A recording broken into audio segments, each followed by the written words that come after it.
మారడంట. ఎందుకని? ఆయన నిన్న నేడు ఏకరీతిగానే ఉన్నాడు. ఒకే రీతిగా ఒకేలాగా ఉన్నాడు.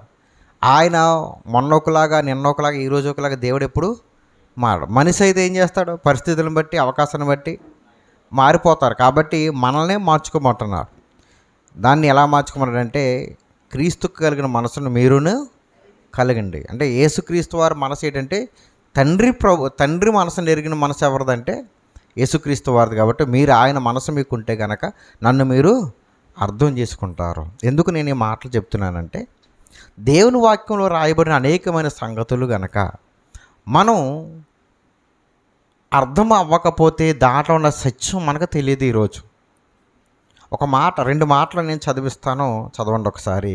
ఒకటి యోహాను రాసిన సువార్త 3వ అధ్యాయం 16వ వచనం, కంఠత వాక్యం. ప్రతి ఒక్కరికి కంఠత వాక్యం, క్రైస్తవులు అందరికి కూడా. ఆ మాట తెలియగానే, రిఫరెన్స్ తెలియగానే టక్కన మాట ఉంటుందని తెలుస్తుంది. ఏంటది? దేవుడు లోకమును ఎంతో ప్రేమించెను.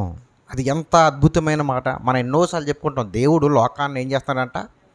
ఎంతో ప్రేమిస్తున్నాడు. అంటే లోకాన్ని ప్రేమించడంలో నా తర్వాతే అంటున్నాడు దేవుడు. ఎందుకు దేవుడు లోకాన్ని ప్రేమించాడంటే, లోకంలో చెడుందా మంచుందా? లోకంలో మంచుందా చెడుందా? 2 ఉన్నాయి. చూడండి, దేవుడు సృష్టించిన ప్రతిదీ మంచిది అన్నాడు దేవుడు. అన్నాడా లేదా? సృష్టి చేస్తున్న ప్రతిసారి కూడా 6 రోజుల సృష్టిలో చేసిన దేవుడు ప్రతిసారి ఏమన్నాడు? ఇది మంచిది. చివరిగా 6 రోజు ఏమన్నాడు? చాలా మంచిది అన్నాడు. మంచిది, నేను సృష్టించిన సృష్టి. గాలిలో చెడు లేదు, వెలుగులో చెడు లేదు, వాతావరణంలో చెడు లేదు. అంతా దేవుడు ఏం చేశాడు? మంచిది మంచిది మంచిదైన సృష్టిని దేవుడు ప్రేమించాడు కదా. అదే దేవుడు మనల్ని ఏం చెప్తున్నాడంటే, చెప్తారు మీరు, మంచి చెడు ఎక్కడుందో మనం తెలుసుకుందాం. అదే దేవుడు ఇంకొక పదంలో, ఇంకొక విషయంలో ఏమని రాస్తున్నాడంటే, మొదటి యోహాను పత్రిక, యోహాను రాసిన మొదటి పత్రిక 2వ అధ్యాయము 15వ వచనం. యోహాను రాసిన మొదటి పత్రిక 2వ అధ్యాయము 15వ వచనంలో ఇంకొక మాట వ్రాయబడి ఉంది. అవునండి. లోకమునైనను లోకములో ఉన్న వాటినైనను ప్రేమించొద్దు. ఇందాకేం చదువుకున్నాం? యోహాను సువార్త ఏం చదువుకున్నాం? దేవుడు లోకాన్ని ప్రేమించాడు. చూడండి, మనం సాధారణంగా ఏదైనా తప్పు చేసామనుకో, అనుభవం అంటే ఏం చెప్తారు పెద్దోళ్ళు? అనుభవం ఏం చెప్తారు? ఎవరు అక్కడికి వెళ్ళొద్దురా అంటారు. ఎందుకని? అక్కడికి వెళ్తే ప్రమాదం, మీరు వెళ్ళొద్దురా అంటాం మనం. అవును కదా? ఎందుకని ఆ మాట ఎందుకు చెప్పాం? మనం అనుభవించాం కాబట్టి అది వద్దు, మంచిది కాదని చెప్తాం. దేవుడు అలా చెప్పగలరా? చేసేసి తప్పు అయిపోయింది, అనవసరంగా మీరు చెయ్యొద్దు అనేవాడు దేవుడు. ఇక్కడ ఏమంటున్నాడు దేవుడు?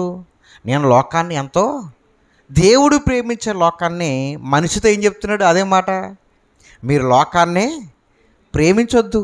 అదేంటది? దేవుడు ప్రేమిస్తున్నాడు కదా, దేవుడే కదా ఈ లోకాన్ని ఇచ్చాడు. దేవుడు ప్రేమిస్తున్న లోకాన్ని మనిషిని ఎందుకు ప్రేమించొద్దు అంటున్నాడు అండి? అంటే దేవుడు అంటే అదే అన్నా నేను, దేవుడు ప్రేమిస్తాను. మీకు అర్థమైందా? దేవుడు ప్రేమిస్తున్నాడట. దేవుడు ప్రేమించి ఏమన్నాడు? నాలాగా మీరు ఉండండి అన్నాడు. దేవునిలాగా మనం ఉండాలి కదా. అవును కదా? నా మాట ఏంటంటే, దేవునిలాగా మనం ఉండాలి. కానీ లోకం దగ్గరికి వచ్చి మీరు ప్రేమించొద్దు అంటున్నాడు. ఇక్కడ మనం అర్థం చేసుకోవాల్సిన విషయం అదే అన్నాడు. ఆయన మనస్సు వేరు, మన మనసు వేరు. ఆయన ఆలోచన వేరు, మన ఆలోచన వేరు. ఆయన తలంపులు వేరు, మన తలంపులు వేరు. దేవుడు ఇక్కడ ఏం చెప్తుందంటే, దేవుడు ప్రేమించే లోకం అనేది దేన్ని ప్రేమిస్తున్నాడు, దేన్ని ప్రేమించమంటున్నాడు? ఆయనలాగా మనం ప్రేమించాలి కదా. మీరు ఒకరినొకరు ఏం చేసుకోవాలి? ప్రేమించుకోవాలి, ప్రేమ కలిగి ఉండాలన్నాడు కదా. దేన్ని దేవుడు ప్రేమిస్తున్నాడు? మరి ఇక్కడ యోహాను పత్రికలో మనల్ని దేన్ని ప్రేమించొద్దన్నాడు. అక్కడ చెప్పిన లోకం, ఇక్కడ చెప్పిన లోకం ఒకటేనా? ఇది మనకు తెలియాలి. ఇప్పుడు అది అర్థమైందని చెప్పింది. దేవుడు లోకాన్ని ప్రేమిస్తున్న లోకము, ఇగో లోకాన్నైనా, లోకంలో ఉన్న వాటినైనా మీరు ప్రేమించొద్దన్న లోకం ఒకటేనా? ఇది అర్థం చేసుకోవాలి మనం. అది దేవుడు ఎప్పుడు తప్పు చెప్పడండి. దేవుడు ప్రేమించమన్నాడంటే ప్రేమించాలి, వద్దనంటే మానేయాలి. దేన్ని ప్రేమించమంటున్నాడో, ఏ లోకాన్ని ప్రేమించమంటున్నాడో, ఏ లోకాన్ని ప్రేమించొద్దంటున్నాడు అన్నది మనం తెలుసుకుంటే అప్పుడు మన ప్రేమ ఎక్కడ ఉండాలి, ప్రేమ ఎక్కడ ఉండకూడదు అనేది మనకే అర్థమవుతుంది. నేను దీన్ని చదువుతున్నప్పుడు ఎంత అద్భుతమైన విషయాలు దేవుడు నేర్పిస్తాడంటే, నాకు ఇదే డౌట్ వచ్చింది. ఈ యోహాను పత్రిక చదువుతున్నప్పుడు ఇక్కడ ఆగిపోయాను నేను. అదేంటి దేవుడు ఎందుకు ప్రేమించొద్దు అంటున్నాడు?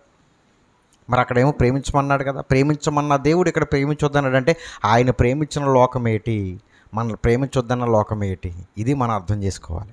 దీనికి నాకు తెలిసి మన వాళ్ళందరికీ, అంటే ఇక్కడ ఉంటున్న మన సంఘంలో ఉంటున్న వాళ్ళకి కొంచెం వాక్య జ్ఞానం ఎక్కువగా ఉంటుంది. అంటే సాధారణంగా చాలా విషయాల్లో మనం బయట వారికన్నా ముందుగా ఉంటాం, ఇది మాత్రం వాస్తవమే.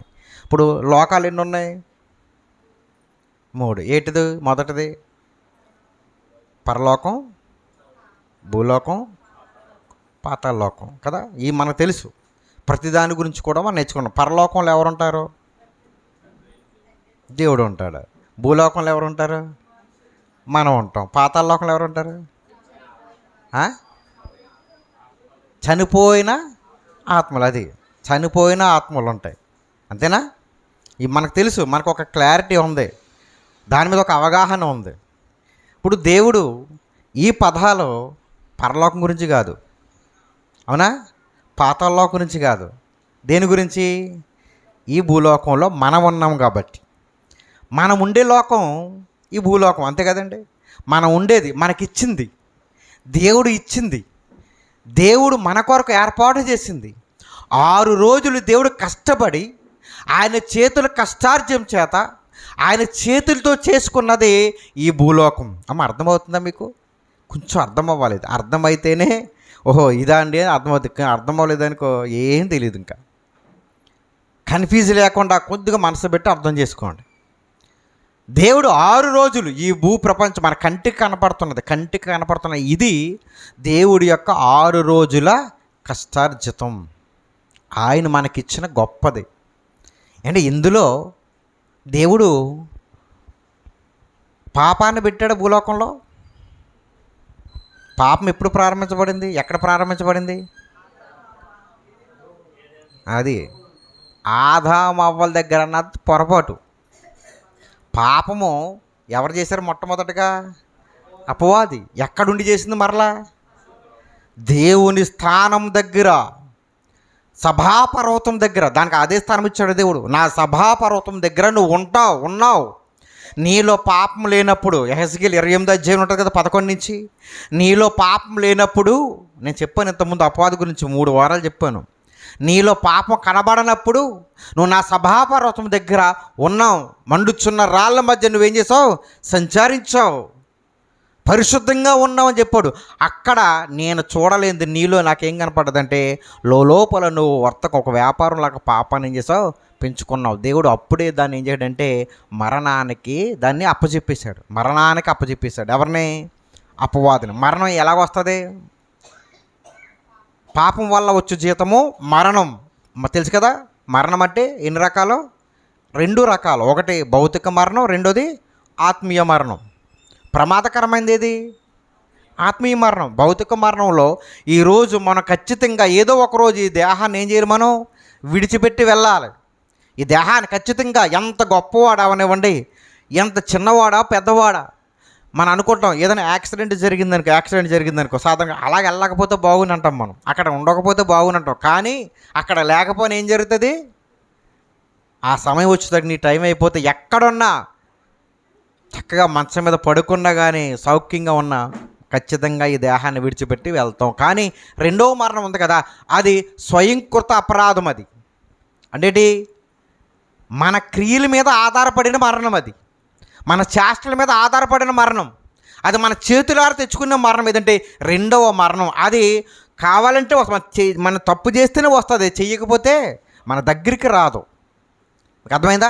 ఆ రెండవ మరణం భూలోకంలో వచ్చేసే క్రియలను బట్టే ఆధారపడి ఉంటుంది. అర్థమైందా? దేవుడు చేసిన ఈ ప్రపంచములో దేవుడు ప్రతిదీ మంచిది ఇచ్చాడండి. ఏది చెడ్డలేదు. తాగే నీరులో చెడ్డ ఉందా? కలుషితం ఎవరు చేస్తారు? మనుషులు చేస్తారు. అవును కదా. గాల్లో దేవుడు ఎంతగా మనల్ని పోషిస్తారంటే ఈ ప్రపంచాన్ని మనకి రెంటగట్టి ఇవ్వలేదు, మనకి డబ్బులతో ఇవ్వలేదు, ఫ్రీగా ఇచ్చాడు. డబ్బులు అడిగితే ఇవ్వగలదాం మనం? పొద్దున్న లేచి తాగే మంచిలు మొదలుకొని పీల్చే గాలి వరకు ప్రతిదీ దేవుడు నాకు డబ్బులు కట్టేవాడంటే ఎంత ఇవ్వగలదాం? మనం ఇవ్వగలదామండి? అసలు ఆయన కట్టలేము. ఎందుకంటే ఆయన మహాకృప. 750 కోట్ల పైచిలిక ప్రపంచంలో జనాభా. 750 కోట్ల పైన ఉన్నారు జనాభా ప్రపంచంలో. ఇప్పుడు ప్రపంచంలో ఏ దేశం జనాభా ఎక్కువ? అంటే చైనా, ఇంకా చైనాలో ఉన్నారు మీరు. చైనాని దాటేసాం మనం. భారతదేశం చైనా వాళ్ళన్నా ఆపేశారు, మనం ఆపుతలేదు కదా. చైనా వాళ్ళు ఎప్పుడు ఆపేశారు? ఎందుకు జనాభా ఎక్కువ అవుతుంది. మన వాళ్ళు మాత్రం జనాభా ఇప్పుడు ప్రపంచంలోకి వెళ్ళా నెంబర్ 1 జనాభాలో ఉన్న దేశస్థానం అంటే మన ఇండియానే ఉంది. అంటే ఇంత జనాభాని, ఇంత జనాంగాన్ని దేవుడు తన ఒంటి చేత్తో పెంచుతున్నాడండి. వాటర్ ఎంత మనకు తెలుసు కదా, ఒకసారి లెక్కలేసుకున్నాం మనం. ఒక మనిషికి 1 లీటర్ నీళ్ళు ఇవ్వాలన్నా 750 కోట్లకి రోజుకి 1 లీటర్ నీళ్ళు ఇవ్వాలని ఎంత అవుతుంది? అంటే లీటర్ నీళ్ళు ఎంత? 10 రూపాయలు వేసుకోండి అని. అంటే కిన్లే రేట్ వేయకండి, 10 లీటర్లు వేసుకుని ఎంత డబ్బు అవుతుంది? ఎంత అండి? అబ్బే ఎక్కడ ఉన్నారండి? 750 కోట్లు, 10 రూపాయలు వేసుకోండి, 750 కోట్లు ఎత్తుకోవద్దు, ఇంక డబల్ అయిపోతుంది, 10 రెట్లు ఎక్కువ అవుతుంది. అర్థమైందా? అంటే ఒక వాటర్కే ఒక రోజుకి అంత అయితే పీల్చే గాలి కంటే ఇంత దాన్ని కూడా దేవుడు మనకి ఉచితంగా ఇచ్చాడంటే ఈ లోకాన్ని దేవుడు మనకి ఎంత చక్కగా ఇచ్చాడు. ఎందుకంటే మనం ఉండే లోకం అండి ఇది. ఇంత గొప్పదాన్ని దేవుడు చేసి ఇది మంచిది, దీన్ని నేను ప్రేమిస్తున్నాను, ప్రేమించే మనకిచ్చాడు దేవుడు. ఈ లోకాన్ని ప్రేమించే మనకిచ్చాడు. అందుకే నేను లోకాన్ని ఏం చేస్తున్నాడు? ఆయన ప్రేమిస్తున్నాను, ఈ లోకాన్ని నేను ప్రేమిస్తున్నాను. దేవుడు మనకిచ్చిన లోకం, దేవుడు ఉండే లోకం భూలోకం కాదు, దేవుడు మనకిచ్చిన లోకం భూలోకం. అర్థం చేసుకోండి బాగా, మీరు ఈ మాట అర్థం అవ్వాలి. మనం ఉండే లోకం భూలోకం, మనకిచ్చిన లోకం భూలోకం. దేవుడు ఉండే లోకం కాదు. ఎందుకంటే ఈ లోకం ఏదో ఒకరోజు ఏమవుతుంది? ఇది గతించిపోయే లోకం. ఇది గతించిపోయే లోకం దేవుడు మనకిచ్చాడు తప్ప దేవుడు ఉండే లోకం కాదు. దేవుడు ప్రేమించి గిఫ్ట్గా ఇచ్చిన లోకం ఇది, బహుమతిగా ఇచ్చిన లోకం ఇది. అందుకే ఒక మాట ప్రకటన గ్రంథంలో ఒక అద్భుతమైన మాట 12వ అధ్యాయంలో రాయబడి ఉండొచ్చండి. ప్రకటన 12వ అధ్యాయంలో ఒక మంచి మాట.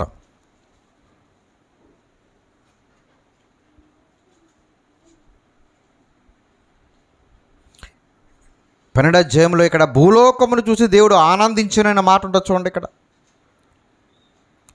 12వ వచనం, అందుచేత పరలోకమా, పరలోక నివాసులారా ఉత్సహించుడి, భూమి సముద్రమా మీకు శ్రమ. ఎందుకంటే అపవాది ఈ భూలోకం మీదకి వస్తున్నాడు. అంటే దేవుడు ప్రేమించిన లోకంలోకి ఎవరు ప్రవేశించారు? దేవుడు ప్రేమించిన లోకంలో ఎవరు ప్రవేశించారు? అపవాది వచ్చింది. ఇక్కడ నేను ఇప్పుడు దాకా మీకు ఏం చెప్పానంటే, దేవుడు ప్రేమించేది మనకు గిఫ్ట్గా ఇచ్చిన లోకం అంటే ఈ భూలోకం. ఈ లోకాన్ని దేవుడు ఏం చేశాడంట? ఎంతో ప్రేమించాడు.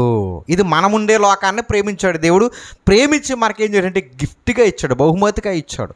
అది మనం పుట్టకముందే మనకు ఏర్పాటు చేశాడు. దీన్ని మనిషి పుట్టకముందే ఈ భూప్రపంచాన్ని దేవుడు ఏర్పాటు చేసి మనకేం చేశాడు? ఆయన ఇచ్చాడు. అర్థమైంది? ఎలాగా అర్థమైంది కదా? ఇక్కడ వరకు అర్థమైందా? ఇప్పుడు దేవుడు ఉండే లోకం మనం ఏమనుకుంటున్నాం? పరలోకం అనుకుంటాం కదా. మరి దేవుడు నివాసం చేసేది ఏది?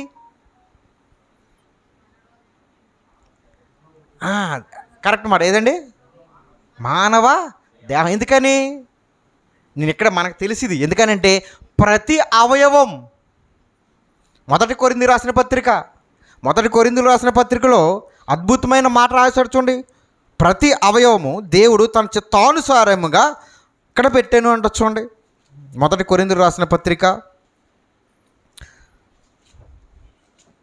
ఎంత చక్కని మాట రాశాడంటే దేవుడు 11వ అధ్యాయము 12వ అధ్యాయము 18వ వచనం 12-18. అయితే దేవుడు అవయవాలలో ప్రతి దానిని తన చిత్త ప్రకారము శరీరములో నుంచెను. తన చిత్త ప్రకారం తనకి ఇష్టం వచ్చినట్లుగా. కళ్ళు ఇక్కడ ఉండాలని మనం డిసైడ్ చేయలేదు. ఎవరు చేశారు? దేవుడు చేశాడు. ముక్కు ఇక్కడ ఉండాలని మనం డిసైడ్ చేయలేదు. ప్రతి అవయవం దేవుడు డిజైన్ చేసుకున్నాడు. ఈ దేహం ఎలా ఉండాలి? ఎందుకంటే నేను ఇందులో ఏం చేస్తాను? ఉంటాను. అదే మరలా 2వ కొరింథీయులకు రాసిన పత్రిక 6:18 చదవండి. 6:18.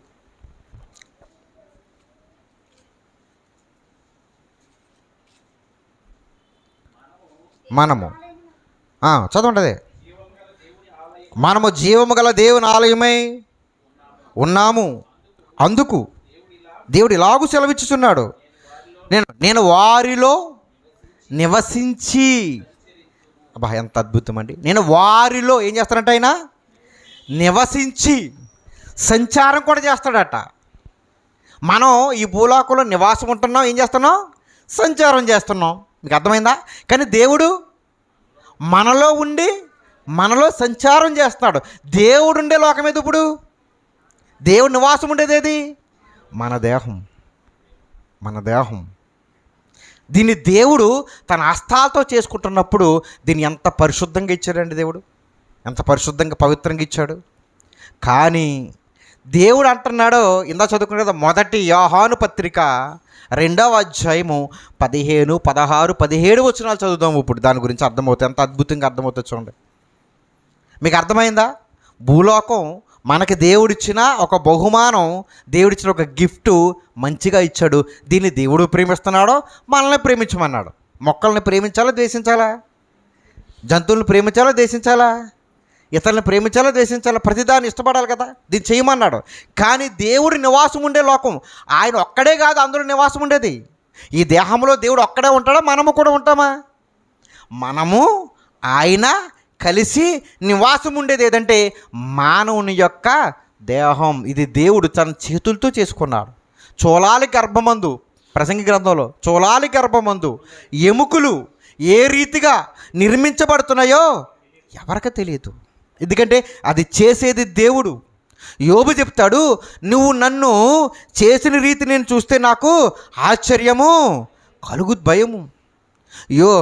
దావీదు గారు చెప్తున్నాడు 39 కీర్తనలో, అమ్మో నా దినములు, నన్ను తల్లి గర్భమందు నువ్వు నేను ఎలాగవుతున్నానో అది నాకు తెలియదు, ఎందుకంటే నీదే అది. ఎందుకంటే ఆయన మనము కలిసి నివాసం ఉండేది ఈ దేహము. ఆయన ప్రపంచం ఏదో ఉందా, ఏదైతే ఉందంటే నీలోనే ఉంటాడు ఆయన ప్రపంచం. ఇప్పుడు ఏం చెప్తాడంటే ఆయన లోకం ఏమంటాడు తెలుసా? ఇదిగో నేను చేసిన ఈ లోకంలో, నేను చేసిన ఈ దేహంలో నేను చెయ్యనివి 3 వచ్చాయి. అర్థమైందా? నేను చేయనివి 3 వచ్చాయి, అవి నా వల్ల కలిగినవి కావు అని చెప్తున్నాడు. చూడండి, చదవండి 2:15. ఈ లోకమునైనను అంటే ఈ లోకమునంటే ఈ దేహమునైనను దేహములో ఉన్నవాటైనను ప్రేమించొద్దు. ఎవడైనను నీ దేహాన్ని ప్రేమిస్తే తండ్రి ప్రేమ నీలో ఉండదు. ఎందుకు ఉండదో తెలుసా? అంటే లోకములో ఉన్నదంతయు అనగా శరీరాశ. చూడండి, శరీరానికి ఆశ లోకంలో ఉందా మనలో ఉందా? ఈ శరీరానికి ఆశ ఇక్కడ పుడుతుందా బయట పుడుతుందా? శరీరాశ అంటే ఎక్కడ పుడుతుంది? శరీరంలోనే. నేత్రాశ అంటే ఎక్కడ పుడుతుంది? మనలోనే. జీవపడం ఎక్కడ పుడుతుంది? మనలో. అంటే మనలోనే ఉంది, అది నీలోనే ఉంది. ఏంటి మా ఆలోచించండి, చెట్లో ఆశ ఉంటుందా? శరీరాశ చెట్లో ఉంటుందా? మనం అన్ని కనపడుతుంది, దేంట్లోనే కనపడుతుందా? ఎక్కడుంది అది? మనలో. దేవుడు ఇందులో ఉండాలి. ఇందులో దేవుడు ఈ శరీరానికి అవసరాన్ని పెట్టాడు తప్ప ఆశను పెట్టలేదు. మీకు అర్థమైందా? దేవుడు ఈ శరీరానికి ఏం పెట్టాడు? అవసరాన్ని. ఏది అవసరం శరీరానికి? వస్త్రం అవసరం, ఆహారం అవసరం. పౌలు గారు అంత అద్భుతమైన మాట్లాడతారు సార్. నేను అన్న వస్త్రములు మాత్రం నిన్ను అడుగుతున్నాను ప్రభు అంటాడు. తండ్రిని ఏం అడగాలంట? అన్న వస్త్రములు. ఎందుకంటే ఇది అవసరం, ఇది అవసరం. దేవుడు ఇస్తాడు ఖచ్చితంగా. ఎలా ఇస్తాడు తెలుసా?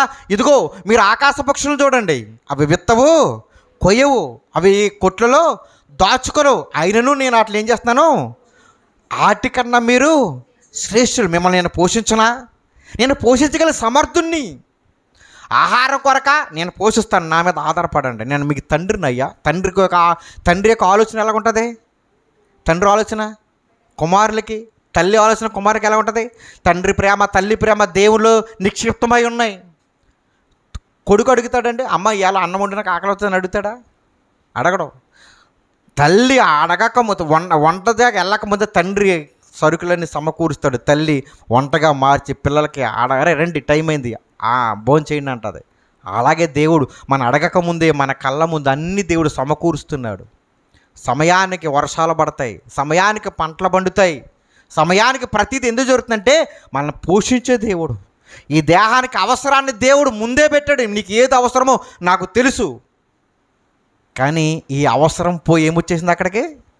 ఆశ, శరీరాశ వచ్చేసింది.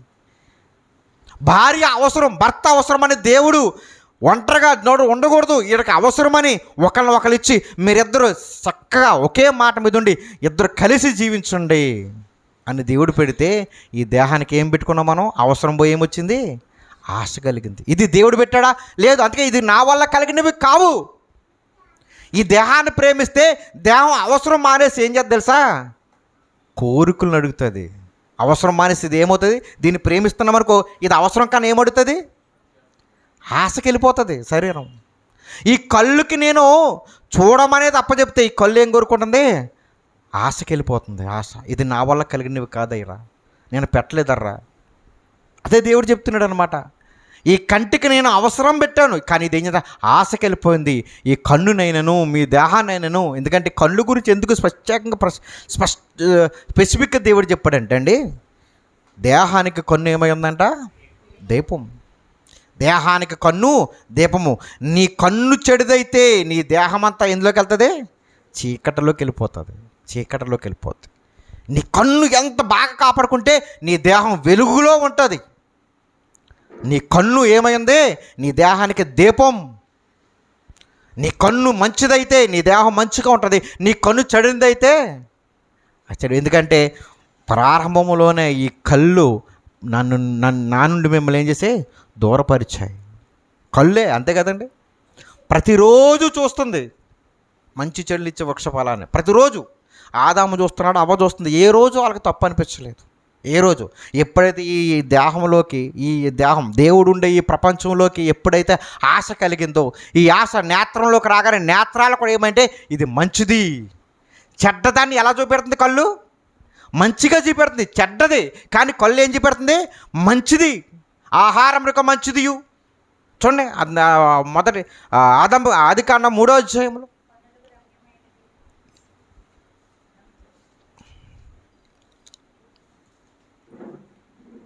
3వ అధ్యాయం ఆదికాండం.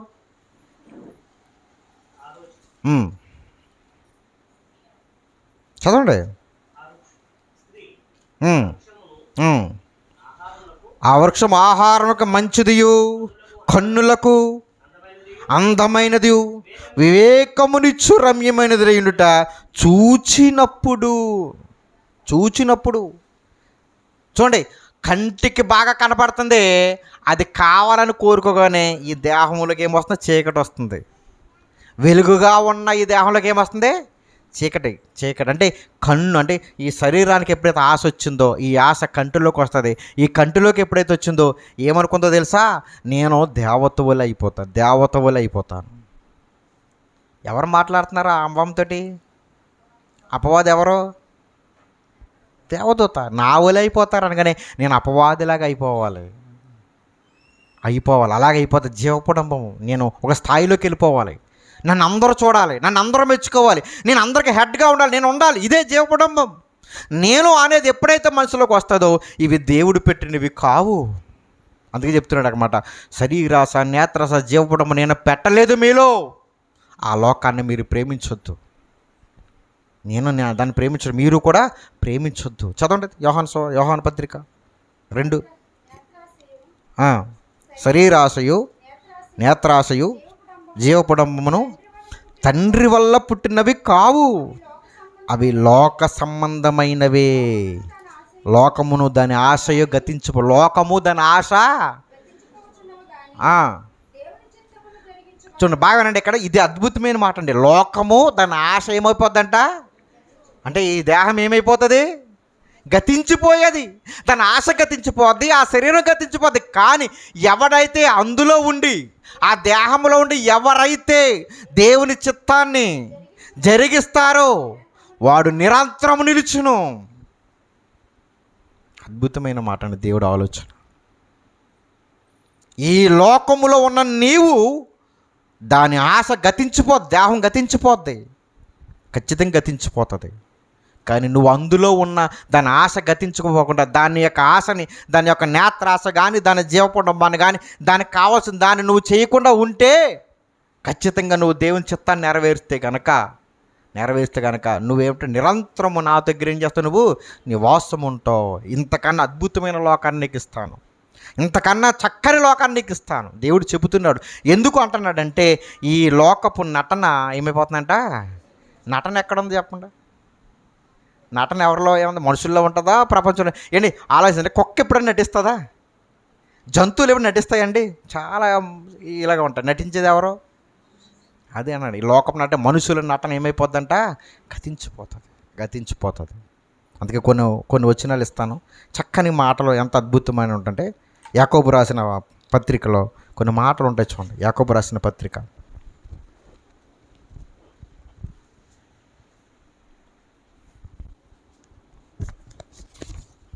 రాసిన పత్రికలో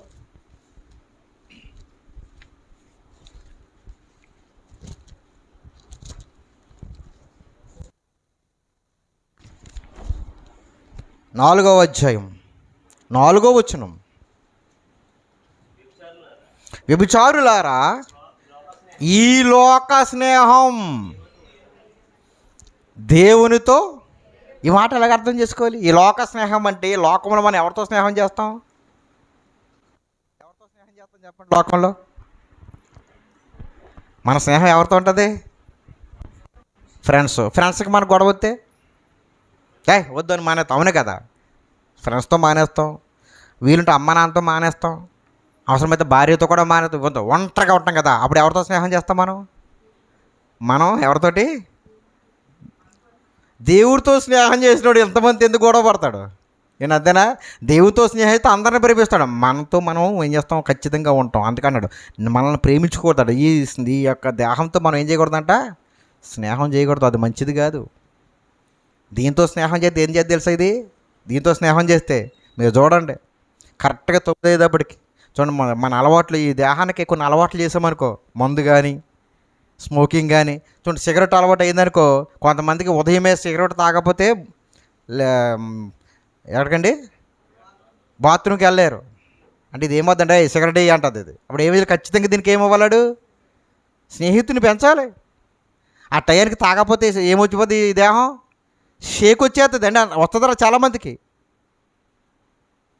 వస్తుంది రాదా? చాలామంది షేక్ వచ్చేది. ఖచ్చితంగా ఏం చేయాలి? ఆ టైంకి వేయాలి. అంటే ఇది అడుగుతుంది, రే అబ్బాయి నాకు అది కావాలి, మనమే పట్టించాలి దానికి. దాంతో స్నేహం చేస్తే అలాగే తయారవుతుంది. అది దాంతో స్నేహం చేస్తే ఎవరి మాట విన్నవదు, దాని మాట విన్నేస్తుంది. కాబట్టి ఈ లోకంతో స్నేహం అంటే దాంతో స్నేహం చెయ్యొద్దు. చదవండి అది మరలా 4:4, ఈ లోక స్నేహం దేవునితో వైరం. అంటే ఈ శరీర కోరికలను నెరవేర్చుకుంటూ ఉంటే దేవుడి యొక్క ఆలోచన నువ్వు ఎప్పటికీ నెరవేర్చలేవు. కాబట్టి నువ్వు దాంతో ఏం చేయొద్దు? స్నేహం చెయ్యవద్దు. కాబట్టి ఎవడు ఈ లోకంతో స్నేహం చేయను వాడు దేవునికి శత్రువగును. ఈ శరీర కోరికలు ఎవరైతే నెరవేర్చుకుంటూ ఉంటారో వాడు దేవునికి శత్రువగును. కాబట్టి మనకు శత్రువు మన శరీరమే అంటాడు వాక్యంలో. ఇంకొక మాట, రోమపత్రిక 8వ అధ్యాయం 7వ వచనంలో చాలా స్పష్టంగా రాశాడు. అక్కడ రోమిలికి రాసిన పత్రిక 8వ అధ్యాయం 7వ వచనం, ఏలయనగా శరీరానుసారమైన మనసు దేవునికి విరోధమై ఉన్నది, అది దేవుని ధర్మశాస్త్రములకు లోబడదు, ఎంత మాత్రమే లోబడనేరదు. ఏంటంట? ఈ శరీరం అంట దేనికి లోబడదు? దేవుని మాటకు లోబడదని చెప్తే ఏమన్నాడు? ఎంత మాత్రమును అంటే అస్సలు దేవుని మాటకు ఏమవుతుందంటే ఈ శరీరం లోబడదు. అంటే ఇది దేవునికి ఏమైంది? విరోధమై ఉంది. ఈ దేహం దేవునికి విరోధమైంది. కాబట్టి నువ్వు విరోధమైన ఈ దేహంతో నువ్వు స్నేహం చేస్తే కనుక నువ్వు నాకేమైపోతావు? శత్రువైపోతావు.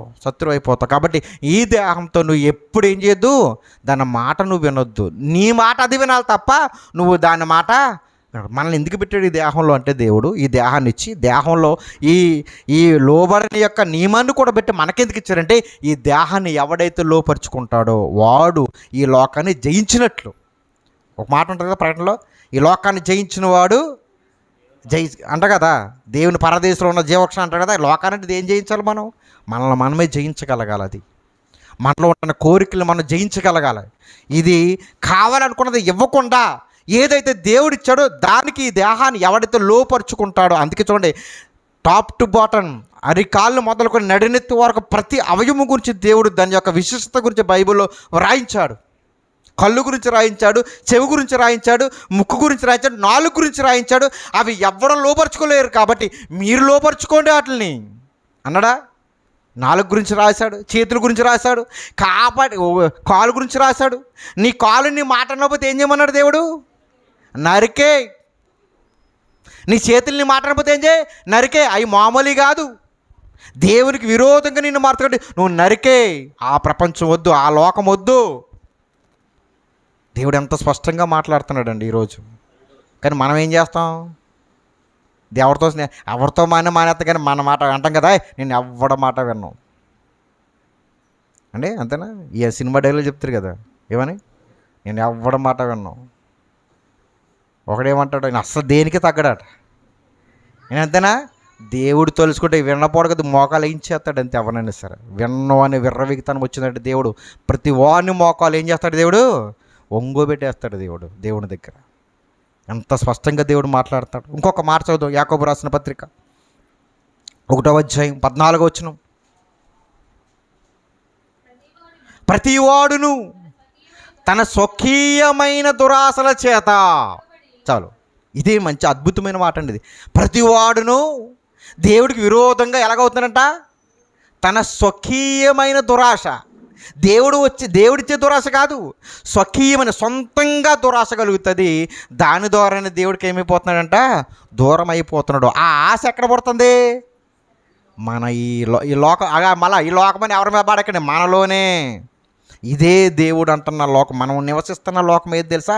ఇది అవ్వచ్చు, కానీ మన శాశ్వతంగా దేవుడు మనతో కలిసి నివసించే లోకం ఇది. మన ఈ దేహం గురించి చాలాసార్లు అన్నయ్య గారు అద్భుతమైన విషయాలు చెప్పారు. చాలా అద్భుతంగా, నిజంగా ఇది చిన్న విషయం కాదండి, చిన్నది కాదండి. దేహం అనేది చిన్న విషయం కాదండి. దీనికి ఉంటున్న అద్భుతమైన శక్తులు చిన్నవి, మామూలు కాదు. ఎంతగా ఆలోచిస్తుందండి ఇది మెదడు. ఆ ఆలోచన ఎంతండి. మనకి ప్రతి సృష్టి మనం చేసుకుంటున్నాం. ఈరోజు చేసుకుంటున్నామా లేదా? చేసుకుంటున్నామా? వచ్చాయా? ఏఐ అనేది ఒకటి వచ్చింది ఇప్పుడు. ఏఐ మనం అడిగితే మంచి సలహాలు ఇస్తుందండి. నిజమైన దేవుడు ఎవరని అడిగితే అది చెప్పు. నాకు అనిపించింది, నిజమైన దేవుడు ఎవరంటే ఈ సృష్టిని సృష్టించి నిన్ను కాపాడి నిన్ను పోషిస్తున్నవాడు నిజమైన దేవుడు అని ఎంత అద్భుతంగా చెప్పిందండి. మనుషులు కూడా చెప్పరు. ఏదైనా అడిగితే మీరు తెలుసు, బోర్డు ఉన్నాయి, దాంట్లో ఏదైనా అడగండి ఎంత స్పష్టంగా ఇస్తుంది. దాన్ని ఎవరు సృష్టించారు అంటే మన మెదడులోంచి వచ్చిన ఆలోచనలు కదా అవన్నీ కూడా. అంటే ఈ మెదడుకి అంత కెపాసిటీ ఉంది, ఎందుకంటే దేవుడు తన చేతులతో చేసుకున్నాడు దీన్ని. దేవుడి చేతులతో నిర్మించబడిన దానికి ఎంత శక్తులు ఉంటాయండి, ఎంత అద్భుతాలు ఉంటాయి, ఎంత కళాకాండాలు. మనం అనుకుంటాం కదా, కొంతమంది చూడండి, ఒక్కసారి ఒకరు చూసారనుకోండి, పేపర్ మీద సేమ్ మనకి దింపరండి. అసలు ఇంత కూడా తేడా అక్కడ చక్కగా బొమ్మ వేసేస్తారు. ఎలాగొచ్చింది వాళ్ళకి? కంప్యూటర్ వేస్తుంది అంటారు, కంప్యూటర్లో డిజైన్ చేస్తే చేస్తుంది, కానీ కంప్యూటర్ లేకుండా కంటితో చూసిన దాన్ని చేతుల్లోకి రప్పించారంటే అతను అనుకున్న గొప్పతనం ఎక్కడి నుంచి వచ్చింది? ఈ దేహంలోంచి వచ్చింది. అంటే దేవుడి యొక్క సృష్టిలో మన దేహం అంత గొప్పది. అలాంటి దేహాన్ని కనుక ఆశకి కనుక మనం విడిచిపెట్టామంటే కళ్ళుకి నేత్రాస, ఈ దేహానికి శరీరాస, జీవపుడమ, ఈ మూడు ఎవరి వల్ల రావంట? దేవుని వల్ల కలిగినవి కావు, నా వల్ల వచ్చినవి కావు. దీన్ని అర్థం చేసుకుంటే మీరు ఈ లోకాన్ని జయిస్తారు. జయించడం అంటే మనల్ని మనం జయించగలగాలి. వాళ్ళే గొప్ప వాళ్ళు అవుతారు అంతే తప్పించి మనుషులను ఓడగొడితే మనకేమొస్తుందండి? ఒకవేళ నీ ముందున్న వ్యక్తి ఓడిపోవడానికి నీ ముందు నేను గొప్పనండా, నువ్వు జయించగలగాలి. అది మనుషులను ఓడగొడితే మనం గొప్పలు ఎందుకు అవుతాం?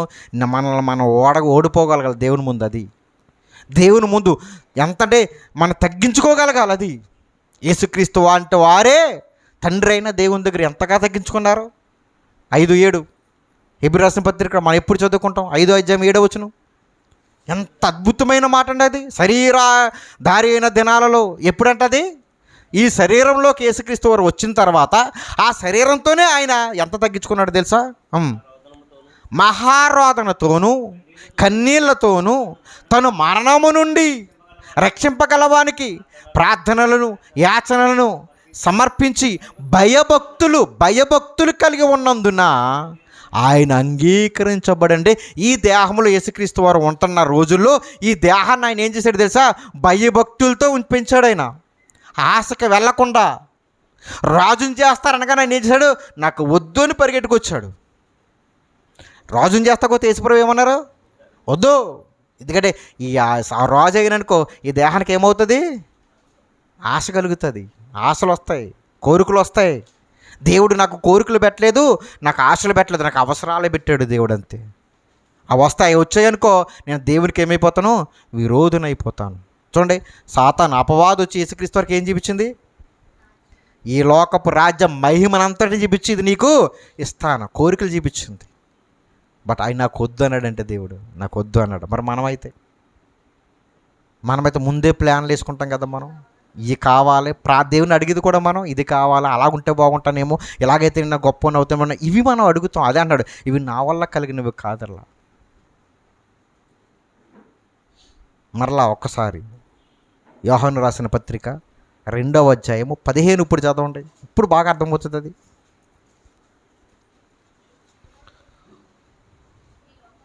ఈ లోకమునైనను, ఇప్పుడు అర్థమైందా? ఈ లోకమునైనట్టేది శరీరం. ఈ లోకమునైన మీరు అది చూడకండి. ఈ లోకమున నీ శరీరమునైనను శరీరంలో ఉన్న వాటినైనను ప్రేమింపకుడి. ఎవడైనను నీ దేహాన్ని ప్రేమించిన ఎడల తండ్రి ప్రేమ వానిలో ఉండదు. చదవండి. లోకములో ఉన్నదంతయు అనగా శరీరాశ, నేత్రాశ, జీవపుడంబము తండ్రి వల్ల కలిగినవి కావు. ఈ లోకములో అపవాది ఆ రోజు యేసుక్రీస్తు వారికి కాదు, ఈరోజు మనకి కూడా మన కళ్ళ ముందు ప్రతిదీ చూపెడుతుందండి. సెల్ ఫోన్లోనే కాదండి, మీరు ఆలోచించండి. మెయిన్ రోడ్డుకి వెళ్ళండి, దేవి చౌక్ ఎక్కడ ఆ చివర ఇది ఉంటుంది, దేవి చౌక్ అని నేను శ్యామలా సెంటర్ మొదలుకొని ఇక్కడ కోటకొమ్మ శివుడు బొమ్మ దగ్గర దాకా అన్ని షాపులు ఉంటాయి కదా. ఎవరి కోసం అండి అన్ని షాపులు? మీకు ఎన్ని షాపులు ఉన్నాయో చెప్పండి. ఆయన ఒకటే షాప్ అన్నాడు, అన్నీ మన కోసం అంటున్నాడు ఆయన. ఎన్ని షాపులు ఉంటాయి చెప్పండి? షాపులన్నీ ఎవరి కోసం చెప్పండి? అంటే ఆఖరి ఇది ఇది ఇది ఒక్కటే నచ్చదు మనిషికి. నేను షాపులోకి వెళ్తే ఎన్ని సార్లు తింటాను ఒక్కసారి కొంటాకే. అంటే ఏమన్నా అంటే కంటికి ఇష్టము మామూలుగానే ఒప్పుకోదు. ఇది అన్నీ మన ముందు పెడుతుంది. అంటే తప్పు అని కాదండి, ఇష్టమైతే తీసుకోవడం అది తప్పు అని కాదు. అంటే మనిషికి ఇది కాదు ఇంకోటి కావాలి, ఇది కాదు ఇంకోటి కావాలి, ఇది కాదు, తృప్తి కలగకుండా ఉంటుంది. అది ఆ దేవుడు మన దాన్ని తృప్తి నిమ్మంటున్నాడు దేవుడు. అది అంటే తినేది చూడండి, రోజు ఒకటే పెట్టండి ఒప్పుకుంటామా? అలా ఉన్న ఇప్పుడు కొత్త వెరైటీలు అండి. ఈ యూట్యూబ్ తెరితే అది కొన్ని కలిపి వండుతారు కదా, ఎందుకు వండుకుని ఆడికి తెలుస్తలేదు, మనకు తెలుస్తలేదు. ఆ కాంబినేషనే దరిద్రం. అంటే మనిషికి కొత్తగా ఏదో కావాలి, ఇంకోటి కావాలి, ఉన్నదాంతో ఏమవ్వడు మనిషి. అంటే ఈ దేహం ఒప్పుకోదు. ఒక దీన్ని కనుక స్వేచ్ఛగా వదిలితే ఒక దఫా నా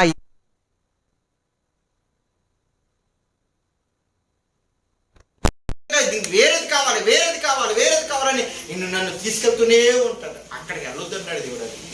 అక్కడికి వెళ్ళకుండా దాన్ని ఏం చేస్తా, నువ్వు కళ్ళు మేయగలగా, నీ కంటికి కళ్ళు మేయాలి, నీ నోరికి కళ్ళు మేయాలి, నీ దేహానికి కళ్ళు మేయాలి. అందుకంటాడు పెద్దలు ఏం చెప్పారు తెలుసా, కళ్ళు వెళ్ళే చోటకల్లా మనసు వెళ్ళకూడదు అంటారు. డేంజర్, చాలా డేంజర్.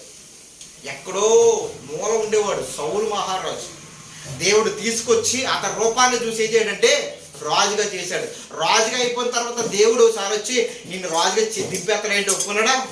అబ్బే, కావాలి ఎవరిని చంపేస్తానన్నాడు? దావీదుని చంపన్నా నేనేమవ్వాలి? అంటే అభిషేకం పొందిన వ్యక్తి కొన్ని మాటలు మాట్లాడతారు, వాళ్ళ అబ్బాయిని తిడతాడండి. నాతనే కదా, చాలా భయంకరంగా తిడతాడండి. బూతులే రాయబడ్డాయి. అంగన్వాడి కొడుక అంటాడు, అంగన్న దాన్ని కొడుకేది అంటాడు. కానీ అర్థం ఏంటి తెలుసా? అంగన అంటే బజార్ దానికి కొడుకు తిడతాడు. మాట్లాడాలి అర్థం అయ్యే. అంటే ఆశని చంపుకోలేక తనే దేవుడికి ఏమైపోయాడు? దూరం అయిపోయాడు. ఈరోజు మనిషి ఎందుకు తప్పు చేస్తాడంటే తనలో ఉన్న కోరికలు చంపుకోలేక ఏమైపోతుంటే వ్యతిరేకమైపోతాడు. చాలామంది వ్యతిరేకమైపోతాడు. చాలా భయంకరంగా మనం అనుకుంటాం కదా. ఈ మధ్యకాలంలో చూస్తున్నప్పుడు, మధ్యకాలంలో ఎన్ని గొడవలండి.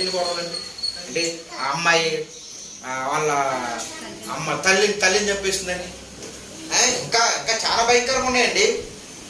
తల్లి కూడా పిల్లల్ని ఏం చేస్తుంది? చంపేసి ఇవన్నీ ఎలాగొస్తానంటే వాళ్ళలో ఉన్న ఆశనే చంపుకోలేక దేవుడికి వ్యతిరేకమైపోతున్నారు జనాలు ఈరోజు. వ్యతిరేకమైపోతున్నారు. అందుకే మనం కూడా ఈ దేహాన్ని ఎంతలో ఉంచాలో అంతలోనే ఉంచాలని ఖచ్చితంగా ఆలోచించండి. ఈ దేహం మెరుగులు కోరుకుంటుంది, ఈ దేహం అద్భుతాలు కోరుకుంటుంది. చూడండి, ఈ ఒకప్పుడు ఎక్కడో ఉండేవి మగవాళ్ళకి కానీ ఆడవాళ్ళకి కానీ, ఇప్పుడు ఇన్ని ఈదికి ఒక బ్యూటీ పార్లర్ వచ్చిందా లేదా?